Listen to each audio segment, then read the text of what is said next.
Queridos hermanos, hemos leído esta mañana el libro de Hechos por segunda vez. Y como decía hermano Javier, estamos tratando la serie Seguir a Cristo en el Mundo, que es como el producto, el resultado de la obra del Espíritu Santo en la vida de los primeros creyentes y en la vida de la iglesia, la primera iglesia y también la vida de nuestra iglesia, que conlleva eso, que tiene como resultado nuestra iglesia. Hechos capítulo 2, y yo quiero leer un versículo más, el versículo 42, porque hemos leído desde el 43. Y dice que la primera iglesia, los primeros cristianos perseveraban en la doctrina de los apóstoles, en la comunión unos con otros, en el partimiento del pan y en las oraciones. Hermanos, mire, como dije la semana pasada, Pentecostés fue un evento bastante importante dentro de la iglesia, dentro de la vida de los primeros cristianos. Y justamente este evento, Pentecostés, marcó un antes y un después para toda la humanidad. Hay un antes y un después para la iglesia, para los cristianos. En Pentecostés vimos que el Espíritu Santo fue derramado. Y con el derramamiento del Espíritu Santo nace la iglesia. Y inmediatamente miles de corazones fueron despertados a la fe. ¿Sí? Fueron transformados. Pero allí quedamos la semana pasada. Más de 3,000 personas, dice, se añadieron aquel día como 3,000 personas a la iglesia. Y entonces allí quedamos, 3,000 personas añadidas. Y la pregunta que sigue es, entonces, ¿ahora qué? ¿Qué después? Porque recuerden la pregunta que habían hecho la multitud, ¿qué haremos? Entonces Pedro dijo, arrepiéntase, bautícese. Y entonces hay una relación con Cristo. Ok, hay una relación con Cristo. ¿Y ahora qué? ¿Qué viene después? Ya, yo tengo una relación con Cristo, pero ¿qué tengo que hacer después? Esa era la pregunta de aquí que encontramos, o más o menos lo que vamos a ver esta mañana. ¿Y ahora qué? ¿Qué viene después de la conversión? ¿Cómo se vive esta nueva vida como hijo de Dios cuando hay una relación con Cristo? Hermanos, mire, Lucas, que es el escritor de Hechos, no nos deja con la emoción de ese momento. El Espíritu Santo, la gente allí recibiendo el Espíritu, Pedro predicando y más de 3,000 se convirtieron, pero no nos deja solo con esa emoción del momento. Lucas nos muestra un poco más allá. Él nos muestra cómo comenzaron a vivir los nuevos creyentes, los nuevos hijos de Dios. Y aquí es donde empezamos a ver lo que significa seguir a Cristo en el mundo, la serie que estamos predicando. No como individuos, no como personas aisladas nada más, sino como parte de una comunidad, ¿verdad? De una iglesia. Porque la primera iglesia no vivió cada miembro de la iglesia como alguien independiente haciendo cada cual sus propias cosas en la parte espiritual, en la parte del crecimiento, sino que se fortaleció en una comunidad llamada iglesia, ¿verdad? Entonces, no como individuos aislados, sino como parte de una comunidad, de una iglesia. Lo que vemos en la iglesia primitiva, en esta iglesia que nace justamente en Hechos 2, no es una lista de actividades eclesiásticas que tenían que ellos cumplir. A ver, hay que hacer esto, hay que hacer esto. No es una lista de actividades, sino más bien es un retrato de una vida nueva, de una vida diferente, de una vida cambiada, transformada por el Espíritu Santo. Hay una advertencia, o lo que vemos es más o menos eso, que el Espíritu Santo no solo cambia corazones, sino que también transforma hábitos de vida, también modifica prioridades en nosotros y también establece relaciones y fortalece relaciones. Ese es importante, ¿verdad? No solamente hay un cambio, corazón nuevo, corazón de piedra, corazón de carne, ¿verdad? Que eso no es todo en realidad. Pero lo que vemos aquí es justamente eso, que ese cambio, esa transformación de un corazón de piedra a un corazón de carne, trajo consigo cambio de hábitos, de actitudes, de prioridades, cambios de relaciones, fortaleciendo toda la relación en la comunidad eclesiástica. He puesto como tema a la predicación de esta mañana, firmes o estar firmes en la nueva vida. Estar firmes en la nueva vida. Pero la pregunta que nace es, ¿cómo es posible estar firmes en una vida como un cristiano? ¿Cómo es posible estar firmes en la nueva vida de haber sido transformado por el Espíritu Santo? Y la respuesta a esta pregunta, ¿cómo es posible estar firmes en la nueva vida cristiana? La respuesta la encontramos en 3 características fundamentales que tuvo la iglesia. Y vamos a ir viendo estas 3 características. La primera característica que encontramos en esta iglesia, en la iglesia primitiva, característica fundamental es que esta iglesia era perseverante en la fe. ¿Cómo es posible estar firmes en la nueva vida siendo perseverante en la fe? ¿Ya? Mira el versículo 42, quiero leer otra vez. Y perseveraban en la doctrina de los apóstoles, en la comunión unos con otros, en el partimiento del pan y en las oraciones. La primera señal, hermanos, de una vida que ha sido transformada por el Espíritu Santo es la perseverancia, justamente. Y el sentimiento de esta iglesia, de esta congregación, no era solamente algo emocional, como dije del momento, no era algo pasajero, sino más bien era algo constante y algo firme. Una convicción total, como vimos la semana pasada. La fe de la iglesia, la fe de los hermanos, no se limitaba al momento solo de la conversión, ¿verdad? Iba un poco más allá de la conversión. Porque la fe no se limita o no se queda en un momento extraordinario de la vida, sino que es algo que debe ser alimentado día tras día. ¿Ya? De eso se trata la fe, un alimento diario. Día tras día hay que estar alimentándola. Y esa iglesia, la iglesia primitiva, perseveraba en 4 cosas esenciales, según lo que vemos en el versículo 42. Acompáñenme, 4 cosas específicas en las cuales esta iglesia perseveraba. Primero dice el versículo 42, y perseveraban en la doctrina de los apóstoles. Mire, hermanos, posiblemente hay preguntas así, como he dicho al inicio. ¿Y ahora qué sigue? ¿Cuál es el siguiente paso después de mi conversión? Porque la vida debe continuar, normal, pero diferente. Y dice que estos hermanos de la iglesia primitiva, que fueron transformados por el Espíritu Santo, por la predicación de la palabra, ellos empiezan a vivir diferente.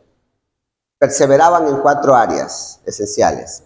La doctrina de los apóstoles. Estos nuevos creyentes no se guiaban por las emociones, sino por la enseñanza clara del Evangelio. Y por eso dice el versículo que perseveraban en la doctrina de los apóstoles. Ellos eran guiados por el mensaje del Evangelio. El discipulado, es decir, después de la conversión, El discipulado comenzaba con una profunda necesidad de conocer a Cristo más y más y más y más. Y por eso ellos perseveraban en las doctrinas de los apóstoles, en lo que Pedro enseñó, en lo que Pedro predicó, en lo que Cristo enseñó a ellos y ellos compartían a ellos. Y cada vez dice que compartían, perseveraban más en esto, porque cuando nosotros vemos, por ejemplo, en el texto que hemos leído, después de este versículo, es que cada día ellos estaban en el templo, cada día estaban allí perseverando, congregados. ¿Para qué? Para crecer. Ahora, ¿qué haremos? ¿Qué viene después? Perseverar en la doctrina, perseverar en la palabra. Esa es la idea, ¿verdad? ¿Qué más perseveraban? ¿En qué otra área perseveraban ellos? Dice el versículo 42, en la comunión unos con otros. No eran creyentes aislados, como dije anteriormente. No eran creyentes que vivían cada cual mirando sus propios intereses, ¿verdad? Y yo sé que esta también es una iglesia que va enfocada a eso, a pensar, a preocuparse los unos por los otros. Pero aún así creo que nos falta más. Nos falta más esa parte, ¿verdad? De la comunión unos con otros. No eran creyentes aislados. La fe florece en la comunidad, empieza a crecer, empieza a salir, a ver resultados de esa obra del Espíritu Santo. La iglesia era familia, y eso lo vemos. Vemos lo que ellos hacían, y como hemos visto anteriormente, ¿sí? La iglesia era familia, era una iglesia que estaba unida no por intereses personales, estaba unida por el amor de Cristo por ellos. ¿Ya? La base de la unidad de una iglesia no está en cuán bueno soy o cuán capacitado estoy, ¿verdad? La base de la unidad de una iglesia es mirar a Cristo y su obra perfecta. ¿En qué más perseveraba esta iglesia? Dice en el partimiento del pan, ¿sí? Y hace una referencia, desde luego, porque dice que esta iglesia era una iglesia grande, sí, muy grande, pero que podía comer juntos en muchas ocasiones. Imagínense una iglesia grande, comer juntos. Entonces, hace una referencia a la cena o la comida, primero que compartían juntos, pero también hace referencia a la cena del Señor. Es decir, en ambas cosas, tanto a la comida como a la cena, celebraban la presencia viva de un Cristo que estaba en medio de ellos a través de la obra del Espíritu Santo. Entonces era una iglesia que se movía mucho, ¿verdad? Una iglesia que estaba muy activa, una iglesia que perseveraban en la doctrina de los apóstoles, en la comunión los unos con los otros, en el partimiento del pan, pero también en algo más esencial. ¿Y cuál es eso? Lo último, en las oraciones. Perseveraban en las oraciones. Y no se trataba de actos formales, ¿verdad? Sino de una dependencia constante de la persona con Dios. De eso se trataba. De una dependencia con Dios. Entonces perseveraban en las oraciones. Y yo quiero preguntar a la congregación.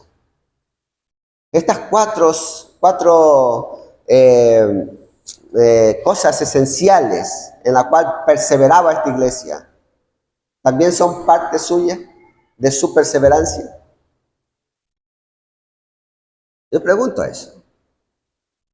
Usted es una persona que está perseverando en la doctrina de los apóstoles, es decir, leyendo la palabra cada vez. Es un cristiano que mantiene esa comunión los unos con los otros. esa relación los unos con los otros. Es un cristiano que está frecuentemente orando por sus hermanos, por su iglesia, por usted mismo. Hermano, mire, y digo que la oración era algo mucho más esencial, porque la oración es lo que sostiene una vida espiritual. Es la oración. Mi vida espiritual está activa, leyendo la Biblia, sí, pero si no hay oración, esto queda vacío. Porque a través de la oración pedimos la presencia del Espíritu Santo para que Él nos hable a través de su palabra. Mire, hermanos, hoy en día muchos cristianos, muchos creyentes quieren ser fuertes espiritualmente. Muchos creyentes quieren una fe firme, fuerte, pero sin disciplina espiritual. No queremos someternos a leer nuestra Biblia cada día. No queremos tener una relación con nuestro hermano. No queremos orar muchas veces por las cosas de la vida, las cargas, el peso, nos quita ese tipo de cosas. Pero es necesario tener disciplina espiritual para que nuestra fe sea fuerte. No podemos tener una fe fuerte sin disciplina espiritual. Hermanos, seguir a Cristo requiere perseverar en las cosas esenciales, en la palabra, en la comunión, en la adoración y en la oración. Es esencial eso. Sin estas cuatro cosas son pilares fundamentales de la vida cristiana, del crecimiento espiritual. Entonces, la palabra, la comunión, la adoración, la oración son pilares. Sin estos pilares, la fe se debilita. Sin estos pilares, la iglesia se enfría. Sin estos pilares, el testimonio se apaga. ¿Está manteniendo usted fuerte estos pilares? ¿Son parte de su vida diaria como un hijo de Dios? Estos cuatro pilares fundamentales para vivir con una fe fortalecida como iglesia. No solo afecta a usted, afecta a la iglesia. Cuando estos pilares no están dentro de su propia vida como un cristiano, como un hijo de Dios. Entonces, hermanos, esta iglesia era perseverante en la fe. Hay que fortalecer nuestra fe y tenemos cuatro pilares para eso. Segunda cosa. ¿Cómo es posible estar firmes en la nueva vida en Cristo? En segundo lugar, manteniendo un corazón generoso. Miren los versículos 44 y 45. Todos los que habían creído estaban juntos y tenían en comunión todas las cosas. Y vendían sus propiedades y sus bienes y los repartían a todos según la necesidad de cada uno. ¿Cómo es posible estar firmes en la nueva vida en Cristo? Manteniendo un corazón generoso. Ya hablamos la semana pasada de esto, ¿verdad?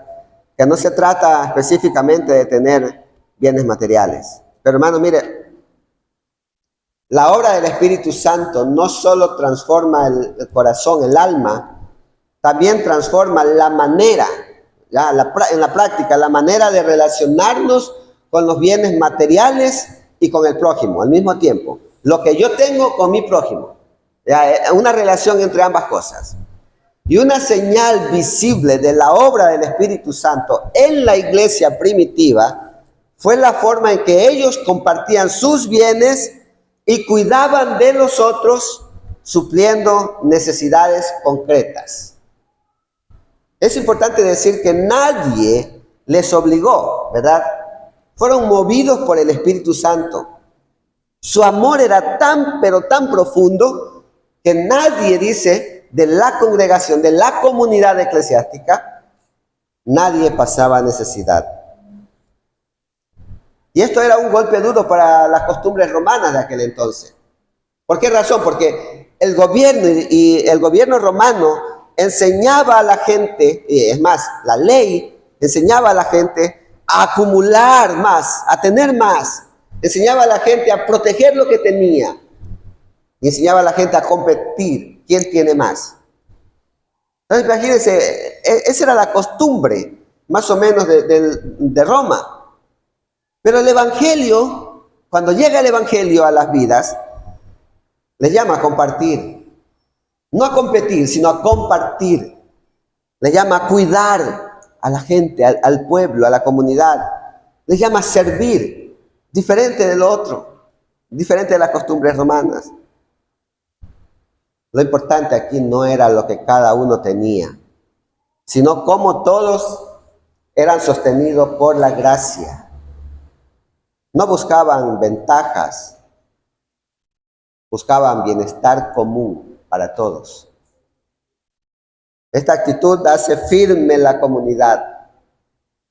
Tener esta actitud de buscar el bien común como iglesia hace que la iglesia sea firme. Y esta actitud glorifica a Cristo. Pensemos mucho en eso, por favor. En un mundo donde cada uno vive para sí mismo. Porque sí, a veces nos concentramos en nosotros, en lo que yo quiero alcanzar para mí y para mi familia, que no es malo. Pero nuestro enfoque solo está en eso. Y no abrimos un enfoque un poco más allá, ¿verdad? Nos quedamos dentro de nuestra propia burbuja. Entonces, en un mundo donde cada uno vive para sí mismo, una iglesia que comparte, una iglesia que se preocupa por el necesitado, una iglesia que suple a los demás con alegría, esa iglesia brilla con la luz de Jesús.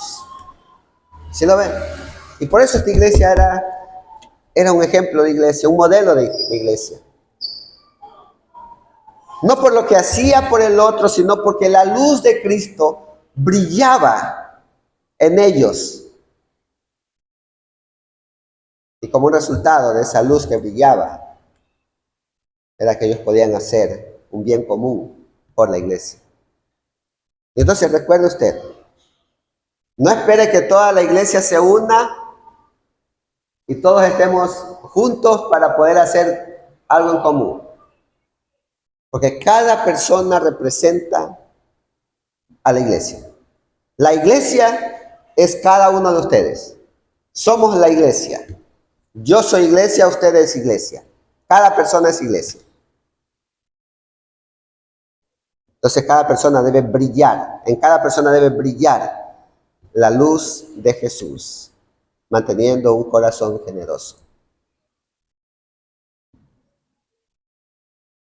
No basta orar por el necesitado, porque podemos hacer eso y debemos hacer eso. Es nuestra responsabilidad como iglesia orar por el necesitado, pero no basta solo con orar por el necesitado.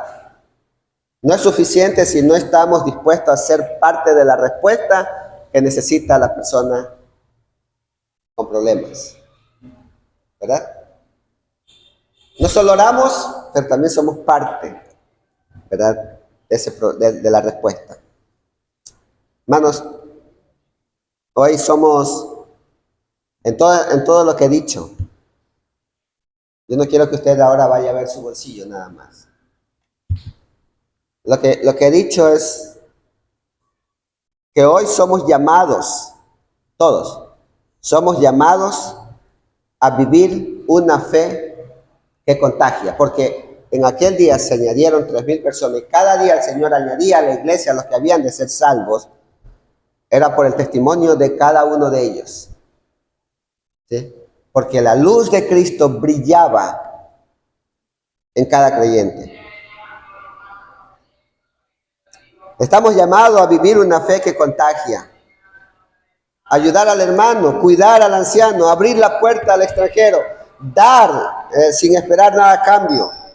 Esta es la vida del reino, esta es la vida del evangelio, esta es la señal de que seguimos a Cristo en un mundo que ha olvidado la compasión.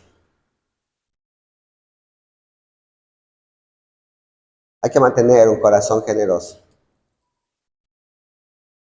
para que la luz de Cristo brille en nosotros. Para que la luz de Cristo brille muy fuerte. ¿Ya? Yo sé que en mi iglesia la luz de Cristo brilla. Pero a veces esa luz se quiere apagar. ¿Sí? Entonces tenemos que volver al principio, perseverando en la fe, en la palabra, en la oración, en la adoración, en la comunión, unos con otros, para un bien común. En tercer lugar, ¿cómo es posible estar firmes en una vida o en la nueva vida en Cristo? Según lo que leemos en los versículos 46 y 47, debemos mantener una vida que adora. Mire lo que leemos acá, 46 y 47. Y perseverando unánimes cada día en el templo y partiendo el pan en las casas, comían juntos con alegría y sencillez de corazón, alabando a Dios y teniendo favor con todo el pueblo. Y el Señor añadía cada día a los que habían de ser salvos. Hermano, mire, tengo que decirlo y escúchelo. Esto es una verdad y yo espero con todo mi corazón que no le desanime. Pero mire, seguir a Cristo no solo es una experiencia dominical, créame.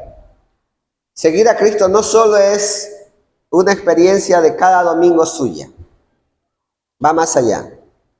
Es una vida diaria, una vida vivida con gozo, una vida con fidelidad al Señor. Porque lo que vemos en esta comunidad, hermanos, no era suficiente reunirse una vez a la semana. Dice que ellos necesitaban vivir su fe, experimentar su fe, mostrar su fe, mostrar la luz de Cristo. Y por eso leemos en el versículo 46, y perseveraban unánime cada día en el templo. Ellos necesitaban esto. No estoy diciendo que usted tiene que estar en la iglesia todos los días. Eso no se trata de eso. Se trata de perseverar. En ese tiempo posiblemente por las costumbres era más fácil estar allí cada día. Pero ahora es un poco más complicado, ¿verdad? Pero la idea es perseverar en la doctrina, en la adoración, en la comunión, en todo. La alabanza, hermanos, era una expresión natural de lo que Dios estaba haciendo en el corazón de estos hermanos. Y algo maravilloso sucede, dice el versículo 47, que el Señor añadía cada día a la iglesia los que habían de ser salvos, cada día. Una vida cristiana coherente, hermanos, es una vida que va a impactar al mundo. ¿Sí? Un hijo de Dios que persevera.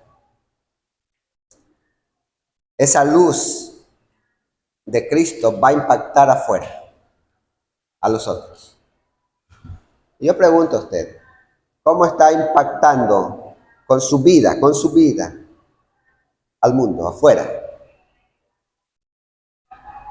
¿Cómo le están viendo afuera a usted? Como allí está Cristo realmente brillando. ¿Cómo le ve afuera? Mi deseo es que sí, así nos vea. Que Cristo realmente está brillando en nosotros. ¿Sí? Él es diferente. Él tiene algo. Y que la gente se contagie de lo que usted tiene. Hermano, mire, no predicaban solo con palabras, sino con hechos en esta iglesia. El testimonio diario abría puertas para que más personas conozcan a Jesús. Y no eran evangelistas, pastores, misioneros, no. Era una multitud que había sido llamado, como la iglesia. Porque por el testimonio de la iglesia, muchos se añaden a la iglesia. ¿Sí? Aunque muchas veces, y muchas veces así, por el testimonio suyo, otros están acá. Pero a veces también, por nuestro testimonio, otros se van. Oye, y esta persona asiste a tu iglesia. Pero, ¿cómo es posible? ¿Verdad? No espantemos a la gente. Brillemos con la luz de Jesús. Hermanos, el testimonio de una familia que vive en paz, el testimonio de una iglesia que se ama de verdad, el testimonio de un cristiano que sirve con humildad, habla más fuerte que 1000 sermones que usted puede escuchar. Porque Dios se encarga de tocar los corazones y añadir a los suyos, a los que han de ser salvos a la iglesia. Pero por su testimonio. Es hora de preocuparnos, hermanos, por vivir con integridad. Y usted sabe qué es integridad, ¿verdad? Entonces hay que vivir con integridad. Es decir, que donde usted nadie lo ve, sea el mismo que acá. Es hora de actuar así, de vivir así, de ser íntegro.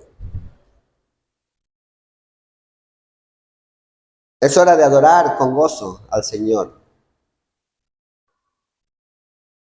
de mostrar la luz de Cristo. Dios se encarga del resto.